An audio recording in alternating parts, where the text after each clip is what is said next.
Alors, dans ce contexte qui a été largement présenté par Thierry Moulonguet et Patrick Pellata, que devient notre plan Renault Contrat 2009 ? La profondeur de la crise rend caduque 2 des 3 engagements du plan. Notre engagement de croissance, que nous avions remis en cause dès le mois de juillet 2008, et notre engagement de profitabilité. Si notre marge opérationnelle était encore en ligne avec l'engagement à la fin du premier semestre de l'année 2008, la chute brutale des volumes au second semestre 2008 a mis notre objectif totalement hors de portée. Au-delà de ces objectifs chiffrés, l'ambition générale du plan, qui est celui d'être le constructeur généraliste européen le plus rentable et le plus compétitif, continue à guider l'entreprise. Nous maintenons le même cap, même si la crise nous impose de faire quelques détours. Nous poursuivons les grandes orientations définies dans le plan et sur lesquelles nous avons déjà accompli d'importants progrès grâce au travail et à la mobilisation de tous les hommes et de toutes les femmes de Renault depuis 3 ans. Je voudrais souligner en particulier 3 percées majeures. D'abord, Renault a fait sa révolution en matière de qualité et notre engagement est en passe d'être atteint. Selon une étude indépendante, Laguna est déjà classée dans le top 3 de sa catégorie en France et en Allemagne, et Nouvelle Mégane est partie pour faire encore mieux.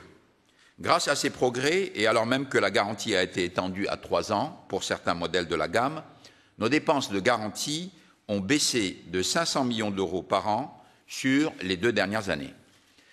Côté service, l'amélioration de la qualité dans la vente et l'après-vente nous a permis d'augmenter de 8 points le taux de nos clients tout à fait satisfaits, passant ainsi de 72% à fin 2005 à 80% à fin 2008.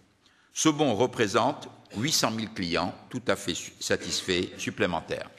La deuxième percée, nous avons significativement enrichi notre offre de produits et de technologies. Notre gamme a été étoffée et élargie par les 17 nouveaux produits lancés depuis le début du plan. La nette accélération du rythme de développement est allée de pair avec des progrès en qualité, coût et délai. Prenons l'exemple de la nouvelle Mégane. Son ticket d'entrée ingénierie a été réduit de 25% par rapport à la génération précédente et son délai de développement raccourci de 15% pour une qualité au meilleur niveau.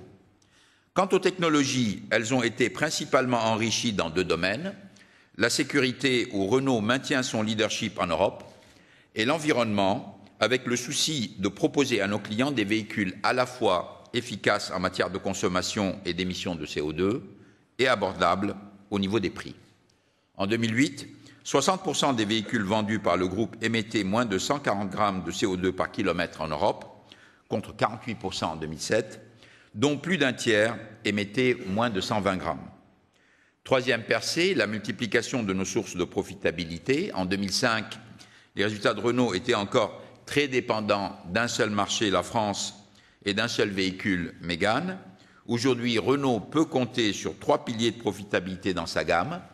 Mégane, les véhicules utilitaires, la famille Logan.